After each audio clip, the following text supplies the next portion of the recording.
Jésus dit, je suis la lumière du monde. Celui qui me suit ne marchera pas dans les ténèbres, mais il aura la lumière de la vie. Qu'est-ce que cela veut dire? Beaucoup de personnes marchent dans les ténèbres. Vous savez, il y a plusieurs sortes de ténèbres. Il y a des gens qui ont les ténèbres dans leur foyer. Il y a des gens qui ont les ténèbres dans leur santé. Des gens qui ont les ténèbres dans leur boulot. Ils ont les ténèbres dans leur communauté, dans leur vie. Jésus est la solution pour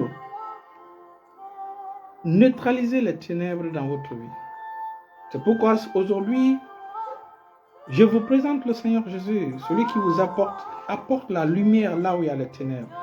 Ceux qui ont par exemple les ténèbres dans leur santé, ils sont tout le temps à l'hôpital. Jésus dit, je suis la lumière du monde. Celui qui me suit ne marchera pas dans les ténèbres, mais il aura la lumière de la vie. C'est-à-dire que les ténèbres ne vont pas envahir ta santé. Les ténèbres ne vont pas envahir ta destinée. Les ténèbres ne vont pas envahir ton boulot. Au contraire, c'est la lumière qui sort de toi. La lumière apportée par Christ qui jaillit de toi, c'est cette lumière-là qui contient les ténèbres. C'est cette lumière-là qui chasse les ténèbres de votre vie. Lorsque la lumière vient, les ténèbres ne disent pas, attendez-nous, on va plier nos bagages. Les ténèbres foutent le camp. Et aujourd'hui, les gens ne veulent pas venir à Jésus. Les gens ne veulent pas venir à la lumière. Ils veulent rester dans les ténèbres. Et les ténèbres ont ce caractère nocif de finir par engloutir ceux qui aiment marcher dans les ténèbres. Voilà pourquoi nous vous présentons Jésus aujourd'hui comme étant la solution à vos ténèbres. Bonsoir. Père Céleste, nous te confions ce direct. Merci parce que tu parleras à tes enfants. Merci parce que tu éclaireras les ténèbres de ceux qui viendront à toi au nom de Jésus. Tu t'appelles le prince de paix. Malheureusement, beaucoup de tes enfants n'ont pas la paix. Seigneur, je te prie afin que tes enfants soient dociles, qu'ils viennent au pied de ta parole pour apprendre, afin que tu puisses infuser la lumière dans leur vie au nom de Jésus, afin que tu puisses faire d'eux des lumières pour leur génération au nom de Jésus. Père Céleste, prends le contrôle de ce dia du début jusqu'à la fin, que ton nom seul soit glorifié au nom puissant de Jésus. Dans le nom de Jésus, nous avons prié. Il faut savoir ceci. Beaucoup de chrétiens n'ont pas une vie de prière. Beaucoup de chrétiens ne connaissent pas la parole de Dieu. Ils n'ont pas le temps de lire la parole de Dieu. Les musulmans prient chaque jour. Les juifs prient chaque jour. Les chrétiens ne prient pas chaque jour. Pourquoi? Parce que la religion chrétienne les a mis dans un piège qui les font comprendre, dans un piège qui les fait savoir que on ne va à l'église que les dimanches. Dans les églises évangéliques, c'est les mardis, les vendredis, ou les mardis, les samedis et les jeudis, ou les mercredis, les vendredis, plus le dimanche. Ce n'est pas vrai. La relation avec Dieu, c'est une relation de chaque jour, de chaque semaine. Les chrétiens de l'église primitive priaient chaque jour. Mais aujourd'hui, le christianisme a fait que les gens pensent que c'est seulement les dimanches qu'il faut aller à l'église et prier. Dieu veut que tu aies une relation personnelle avec lui, à la maison chez toi, après l'église. L'église n'est qu'un point où on se rassemble. Quand on quitte là-bas à la maison, tu dois avoir une vie de prière à la maison. Surtout les matins avant de sortir. La journée et le soir avant de dormir. Tu dois avoir un temps pour méditer la parole de Dieu. Ce que Dieu cherche, c'est ton attention. Mais tu n'as pas l'attention de Dieu.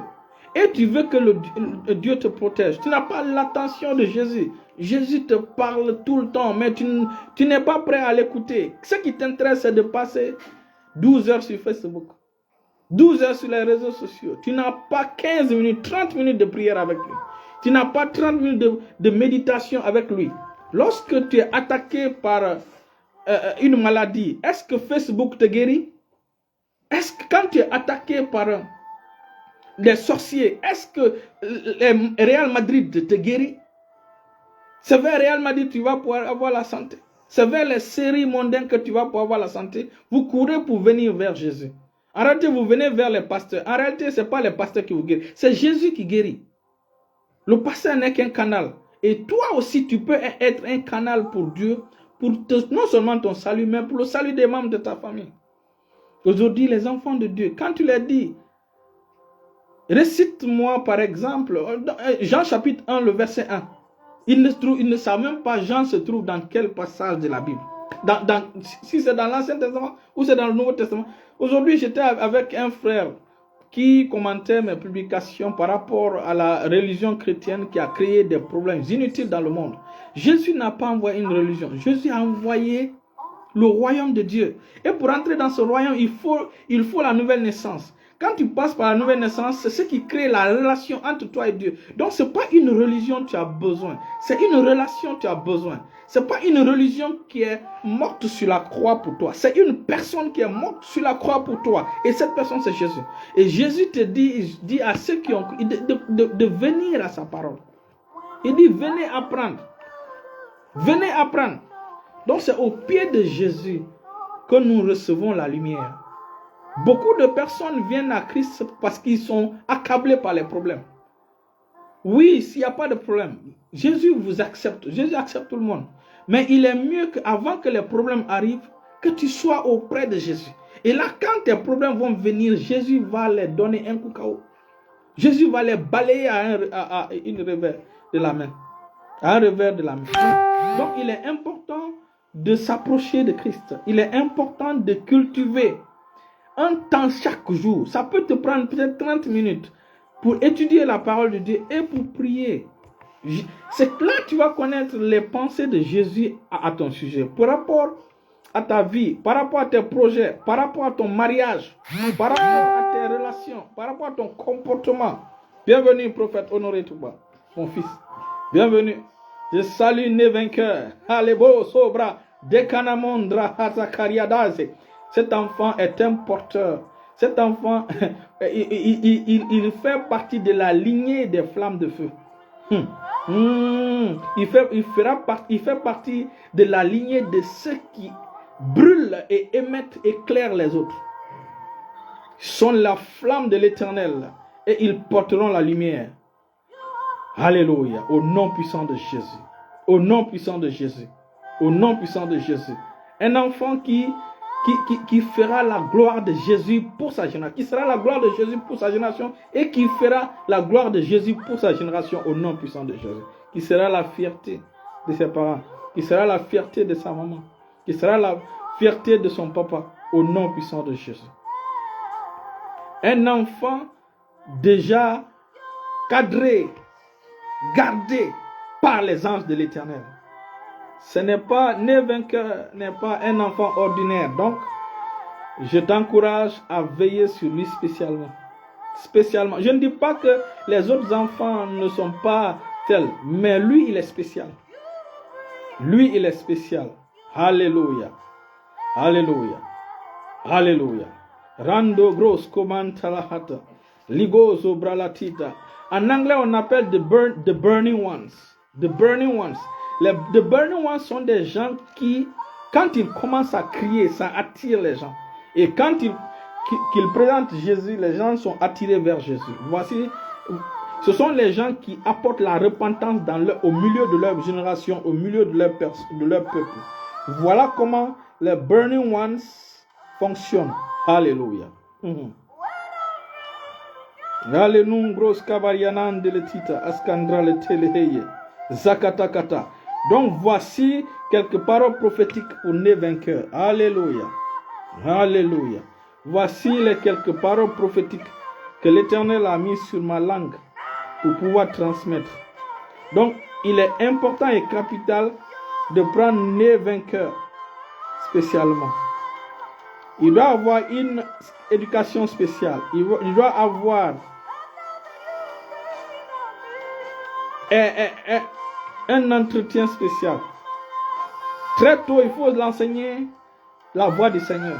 Très tôt, il faut l'enseigner la voix du Seigneur. Vous savez, il y a des enfants qui naissent avec, comme Jésus a dit, comme la Bible dit en Jérémie chapitre 1, le verset de... Allons-y lire, Jérémie chapitre 1, Gloire à Dieu, aujourd'hui, je vais prendre le temps pour te donner la direction prophétique que j'ai reçue pour les vainqueurs.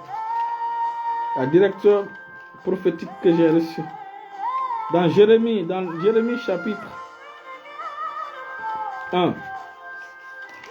Les rousses combra la tête, zekata parialata la couche, amandira hete, zeketa kata. La Yudika, parole de l'Éternel, parole de Jérémie, fils de Halkija, l'un des sacrificateurs d'Anatot, dans le pays de Benjamin.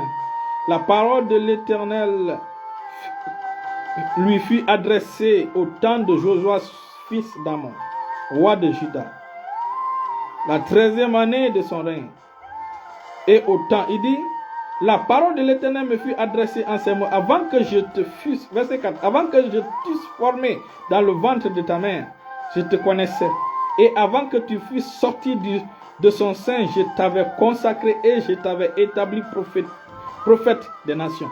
Donc, né vainqueur et prophète des nations. Quand on dit prophète des nations, ce sont des personnes qui ont des paroles prophétiques, pas seulement pour leur pays, mais pour le monde entier.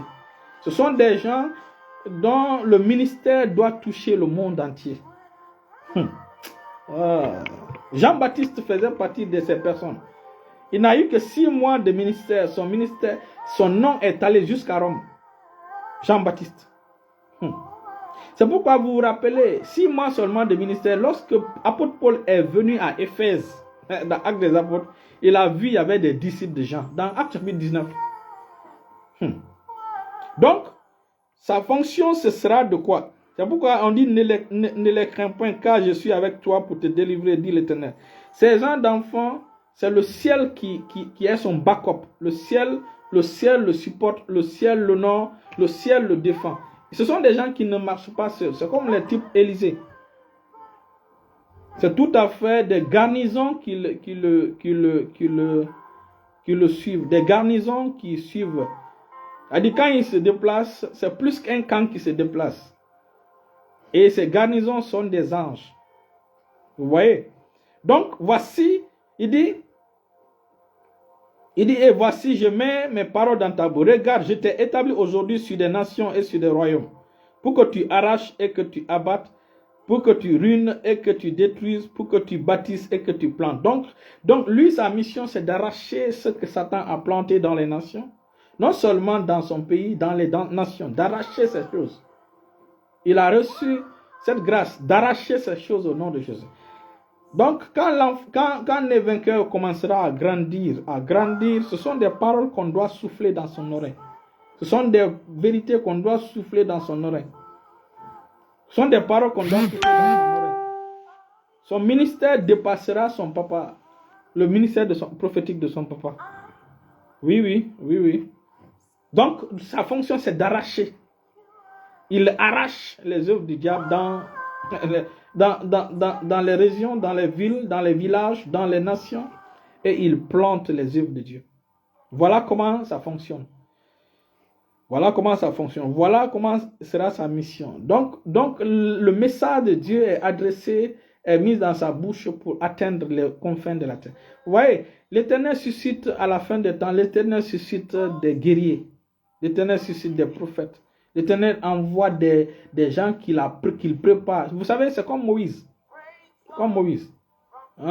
Des gens qui viennent pour sauver toute une nation, pour sauver des nations.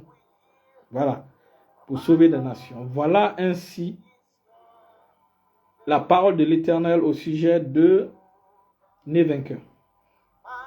Ce sont des choses à souffler dans son oreille chaque fois que vous aurez l'opportunité.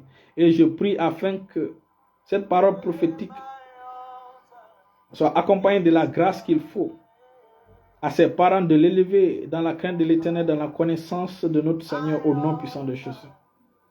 Que surtout sa maman reçoive la sagesse qu'il faut, la grâce qu'il faut de l'élever dans la crainte de l'Éternel au nom puissant de Jésus. Pour qu'il soit celui que l'Éternel lui-même a choisi pour qu'il soit. Pour qu'il atteigne le mandat que l'Éternel a confié pour sa génération au nom de Jésus. Oui, beaucoup d'enfants naissent en ces siècles, en cette ère-là, marqués par l'Éternel. Depuis 2019, on a changé d'ère. Nous ne sommes plus dans l'ère passée, nous sommes dans une nouvelle ère. Donc ce sont les nouvelles choses que l'Éternel commencera à faire. Et des choses extraordinaires. Parce qu'il faut que la dernière bataille soit menée avant que Christ vienne. Donc les nés vainqueurs font partie de l'armée qu'il faut pour pouvoir combattre la dernière bataille. Pour que Christ puisse revenir au nom de Jésus. Voici son partage, voici votre partage au nom de Jésus. Je prie afin que l'enfant grandisse dans la crainte, dans la sagesse, dans l'obéissance à la parole de Dieu au nom de Jésus. Au nom de Jésus. Et je me lève contre tout projet de l'ennemi contre sa vie. Je me lève contre tous les plans de Satan contre sa vie. Je les neutralise au nom puissant de Jésus. Je les neutralise et les anéantis au nom puissant de Jésus. Mantaka balia sadra, legusko azabros qui les manta la tête. Zakatakata azekolo bros qui la bandra legeze, mindra la tête ezegros cabradigosos. Parielan tu la hata ezekradia soso. Parila lego sobra de go sandra la tête.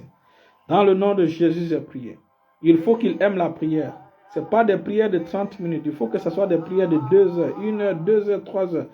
Très tôt, il faut l'entraîner à avoir des moments de prière longue. Oui. Vous savez, Samuel, c'est à l'enfance que l'Éternel lui a parlé. Samuel était quelqu'un de spécial. Dieu l'a choisi avant sa naissance. Avant sa naissance.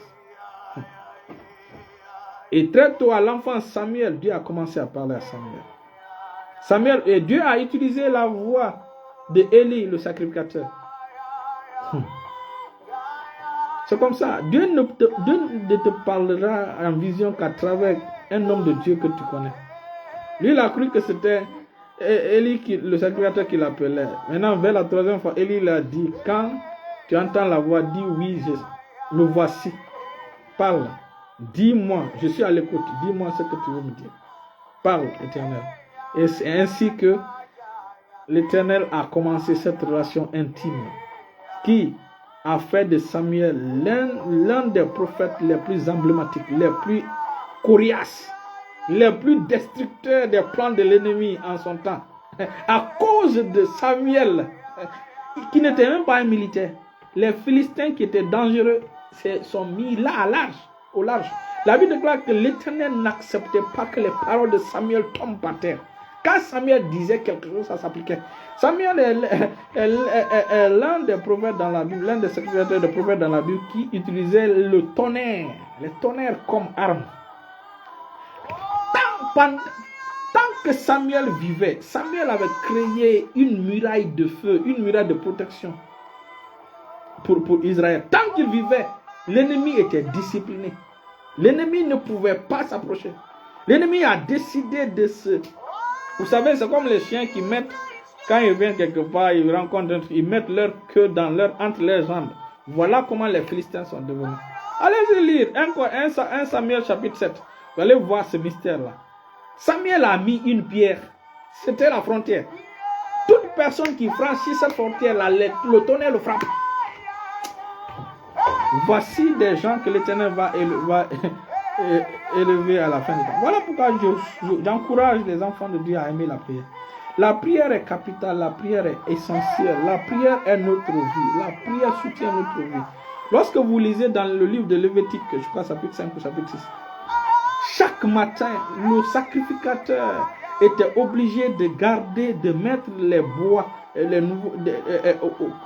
l'autel pour ne pas que le feu s'éteigne. Ça c'est quoi? Ça symbole la prière de chaque jour. Mais nous allons, avec ma femme, nous allons venir, je crois, jeudi pour pouvoir parler au sujet de la prière. Nous allons venir enseigner au sujet de la prière. Et vous allez voir la prière comme une autre chose. La prière est un voyage. Moi, quand je prie, j'ai des visions. Quand je prie, pendant que je prie, je vois des choses. Pendant que je prie, je vois des noms, je vois des visages, je vois des choses. Et l'Éternel me révèle des choses par rapport aux personnes. Et je les appelle, je prie pour eux. Voilà comment ça fonctionne. Mais il faut atteindre un certain temps. Vous savez, il y a des niveaux dans le monde. Dans le monde spirituel, il y a des lieux spirituels. Dans le monde spirituel, il y a des lieux spirituels. Aujourd'hui, à cause de la venue de mon fils prophète honoré, vous savez, quand un prophète rencontre un autre prophète, le message change. Donc, c'est la dimension prophétique qui s'est activée maintenant dans cette... Aujourd'hui, il devait être question-réponse. Je devais parler du parler en langue. Je devais parler, mais aujourd'hui, du fait que mon fils prophète honoré est là, quand un prophète vient auprès d'un autre prophète, les causeries changent. On rentre dans le prophétique. C'est ce qui se passe. C'est ce qui est en train de se passer dans ce direct comme ça. Il y a des lieux spirituels. Vous savez, lorsque tu es un prophète, là où tu es, ça peut être ta chambre. Il y a la vision physique de ta chambre. Mais quand tu es prophète, Dieu ouvre tes yeux pour voir la vision spirituelle de ce lieu de ta chambre. Gloire à Dieu, gloire à Dieu. Donc, c'est ce qui est arrivé à Jacob. Quand il fuyait, il est venu à un lieu où il s'est endormi. Il a pris une pierre, il a mis sa tête dessus. Le lieu physiquement était un endroit où il y avait beaucoup de pierres éparpillées. Ça c'est la vision physique. La vision physique de ce lieu. Mais quand il s'est couché, il a vu la vision spirituelle du lieu où il était couché. Il a vu qu'il y avait une échelle. Il y avait une échelle, qui quittait la terre pour aller vers le ciel. L'échelle commençait. L'échelle. Vous allez lire ça dans Genèse chapitre 28. Donc, il a vu une ville spirituelle à ce lieu-là. Il a vu sur l'échelle, les anges de Dieu montaient et descendaient sur cette échelle. Une échelle, bien sûr. Une échelle. Sur cette échelle, il y a les anges qui montaient et qui descendaient.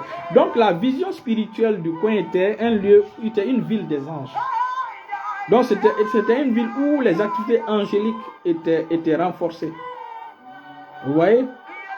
Donc, ce réseau angélique créé là-bas, celui qui était responsable s'appelait Abraham. C'est Abraham qui a érigé l'autel. Donc, quand vous érigez l'autel dans votre maison, l'autel dans votre ville, l'autel dans votre ministère, c'est les anges qui montent et qui descendent. Alléluia. Alléluia, alléluia. Alléluia. On reviendra à Bethel. Ce lieu s'appelle... Jacob partit de Bethsheba et il s'en alla à Canaan. Il arriva dans un lieu où il passa la nuit car le soleil était couché. Il y prit une pierre dont il fit son chevet et où il se couchait dans ce lieu-là. Et il eut un songe et voici une échelle était appuyée sur la terre et au sommet touchait le ciel. Et voici les gens de Dieu montaient et descendaient par cette échelle. Et voici l'Éternel se tenait au-dessus de l'échelle. Et il dit, je suis l'Éternel, le Dieu d'Abraham, ton père, et le Dieu d'Isaac. La terre sur laquelle tu es couché, je la donnerai à toi et à ta postérité. Ta postérité sera comme la poussière, etc., etc. Donc, c'est pourquoi il dit, quand il se leva, il dit que ce lieu est redoutable. C'est ici la maison de Dieu. C'est ici la porte des cieux. Alléluia, Bethel. Alléluia. Merci, prophète. Il dit, et Jacob se leva de bon matin et il prit la pierre dont il avait fait son chevet et il dressa pour monument et il versa de l'huile sur le sommet. Il donna à ce lieu le nom de Bethel, qui est maison de l'Éternel. Mais la ville s'appelait auparavant Luz. Vous voyez, la ville s'appelait auparavant Luz. Donc, il a vu la vision spirituelle de la ville spirituelle de ce lieu de la ville spirituelle que son grand-père Abraham avait créé. À cause de cette alliance-là, à son retour chez Laban, les anges qui l'accompagnaient mettaient la terreur dans le cœur des gens devant lui. Vous voyez? Donc, les prophètes, c'est ça. Comme je disais, quand vous commencez à prier, il y a des lieux dans le domaine spirituel. Vous savez, la Bible déclare que béni soit Dieu, le Père de notre Seigneur Jésus-Christ, qui nous a bénis de toutes sortes de bénédictions spirituelles dans les lieux célestes en Christ. Donc, il y a des lieux célestes. Il y a des lieux célestes. Et les prophètes sont des personnes qui ont la vision de voir dans le domaine spirituel, de voir des lieux. C'est la raison pour laquelle il y a certaines personnes, dès que vous rentrez dans un lieu, vous voyez l'atmosphère spirituelle de ce lieu. Voilà pourquoi nous conseillons aux familles, aux femmes, aux chrétiens. Ne mettez pas la musique mondaine chez vous. Ne mettez pas la musique satanique chez vous. Au lieu que ce soit les anges qui montent, descendent, ce sont les démons qui montent. Parce que la musique mondaine va attirer les choses là dans votre vie, dans votre maison. C'est la raison pour laquelle quand on vous parle, vous ne voulez pas écouter. La musique mondaine ne te fera pas de bien. La musique mondaine va te créer des problèmes spirituels. Parce que les musiques sont puissantes dans le monde spirituel. Les musiques sont puissantes. Les musiques appellent. La musique, David l'utilisait pour monter en dimension spirituelle. Toi, tu utilises la musique mondaine pour que les démons montent sur toi. On aura un temps pour enseigner sur le ministère de la louange, la musique. Donc, on va se limiter là aujourd'hui et je vais dire ceci. Il y a le frère Pierre, je vais terminer par cette. Donc, mon fils, c'est ça. Quand les prophéties sortent, on dit de faire le bon combat avec de la foi avec. Lorsque les prophéties sortent, chaque enfant de Dieu, quand les prophéties lui parviennent, il faut qu'il fasse le bon combat de la foi avec. Allons-y, lire dans 1 Timothée. My altar is God. 1 Timothée chapitre 2. 1 Timothée chapitre 1. Le verset 18 à 20. C'est la recommandation que je te donne, prophète Honoré. Il dit, le commandement que je t'adresse, Honoré. Ici, c'est Timothée. Mais moi, je dis, Honoré, mon fils. Selon les prophéties faites précédemment à ton sujet. Toi, déjà, il y a les prophéties qui ont été faites à ton sujet. C'est que d'après elles, tu combattes le bon combat. En gardant la foi et une bonne conscience. Cette conscience, quelques-uns l'ont perdue et ont fait naufrage par rapport à la foi. De ce nombre, donc, quand les prophéties sont faites sur toi, tu dois faire le bon combat. C'est-à-dire les prophéties viennent pour te donner la direction que Dieu veut que tu prennes. Donc ici, avec ce que tu viens d'entendre, tu comprends déjà quelle est la trace que l'Éternel a établie pour ton fils. Et déjà, toi, tu connais déjà les prophéties données à ton sujet. Donc avec ça, tu dois combattre le bon combat de la foi. Reste béni, reste béni, reste béni au nom puissant de Jésus, au nom puissant de Jésus. Donc, nous sommes vers la fin. Et je profite pour répondre à cette question du frère Pierre. Il dit, est-ce que le parler en langue satanique, il y en a? La vérité, c'est que le parler en langue n'est donné que pour ceux qui reçoivent le Saint-Esprit, pour ceux qui sont nés de nouveau, dont l'Esprit est né de nouveau. Vous savez, la nouvelle naissance touche l'Esprit. Le don, le parler en langue n'était pas dans l'Ancien Testament. Pourquoi? Parce que leur esprit était mort. C'est ce qu'on appelle la mort spirituelle. Quand tu reçois Christ, tu nais de nouveau, ton esprit revient à la vie. Donc le parler en langue, c'est le langage de l'esprit. Non seulement du Saint-Esprit, mais le langage de l'esprit qui est né de nouveau. Donc normalement, un esprit qui est mort ne parle pas en langue. Oui, il peut faire des incantations. Il peut faire des incantations. Ça, vous les voyez partout. Oui, je comprends, mon fils, ne te fais pas. Quand il y aura le réseau, tu vois. Donc, le parler en langue satanique, moi, personnellement, je ne peux pas dire qu'il y a cela. Parce que le parler en langue, c'est pour l'esprit. C'est le langage de l'esprit qui est né de nouveau. Il dit, si quelqu'un est en Christ, il est une nouvelle créature, une nouvelle création. Les choses anciennes sont passées, toutes choses sont devenues nouvelles. Donc, la nouvelle naissance touche l'esprit. Donc, l'esprit a été recréé. Donc le parler en langue, c'est la langue de cet esprit-là. Le français, par exemple, c'est la langue de l'intelligence, de l'âme. Il y a les langues du corps. Les langues du corps, la langue du corps, c'est ce que vous sentez, les yeux peuvent voir, le goût, le toucher, l'entendre. Ce sont les sens du corps. Les sens de l'âme, en fait, l'âme est le domaine où l'âme a trois choses. Il y a où réside la volonté, où résident les sentiments, la décision, les choix. Vous voyez? Et cette âme-là a besoin de renouvellement.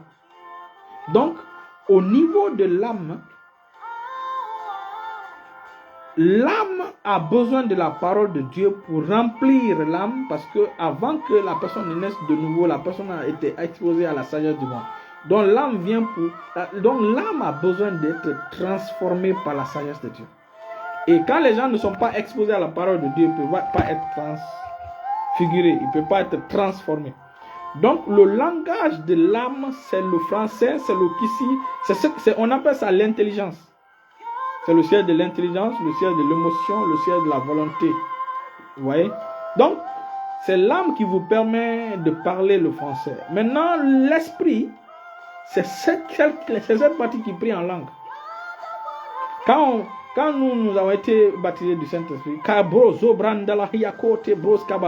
ne parlons pas avec l'intelligence, nous parlons avec le langage de l'âme. C'est ce qu'on appelle l'ethnie ou le dialecte de l'âme. C'est l'âme qui parle. C'est l'âme. Donc, quand l'âme parle, l'âme est en connexion avec le Saint-Esprit.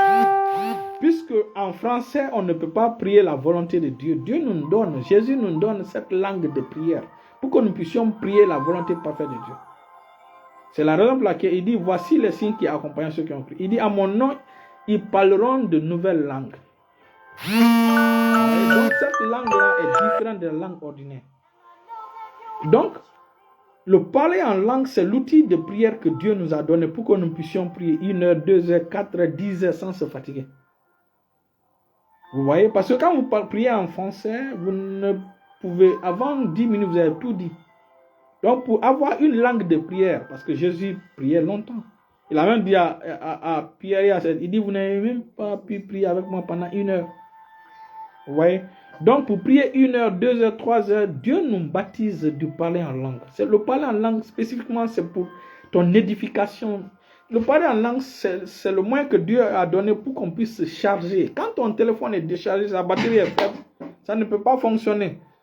L'être humain n'a pas été créé pour marcher sous l'énergie que rapporte la nourriture, que rapportent les choses physiques. L'homme a été créé pour marcher par l'énergie de Dieu.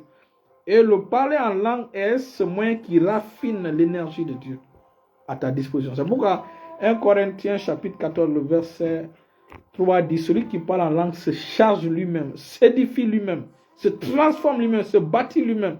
Pour pouvoir édifier les autres, il faut que tu sois édifié. C'est pourquoi nous prenons beaucoup de temps dans la prière. C'est la raison pour laquelle lorsqu'on prie, on dégage de l'énergie là où nous prions.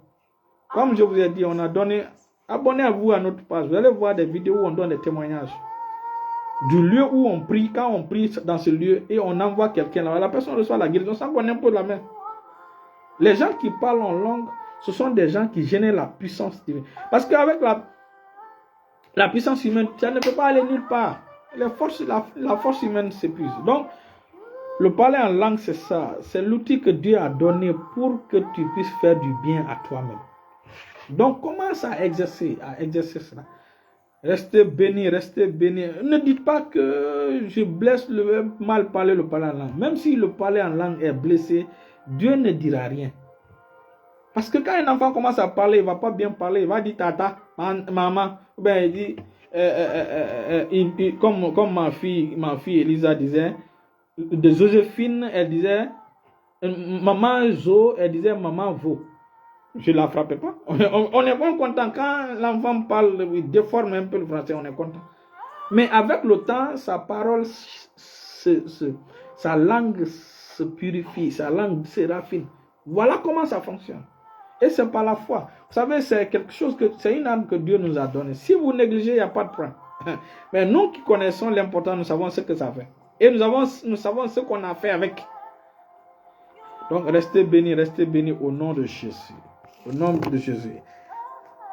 Tu n'es pas obligé de parler en langue. Mais quand tu ne parles pas en langue, tu te prives toi-même des choses spirituelles gratuites que Dieu t'a données. Il y a certains niveaux où vous ne pouvez pas arriver. Par exemple, dans les lieux spirituels, il y a plusieurs lieux spirituels. Pour accéder à ces lieux spirituels, il y a des genres de langues il y a un niveau de parler en langue que tu dois faire pour monter à cette dimension-là. C'est la raison pour laquelle, vous voyez, Jésus n'a pas été transfiguré comme ça. C'est pendant qu'il priait, il fut transfiguré. Et Jésus ne priait pas les prières ordinaires, il priait les prières en langue. Voilà pourquoi il a dit, c'est la raison pour laquelle quand le Saint-Esprit est descendu sur les disciples le jour de la Pentecôte, ils ont parlé en langue. Restez bénis. Ne vous privez pas de parler en langue. Restez bénis dans les choses.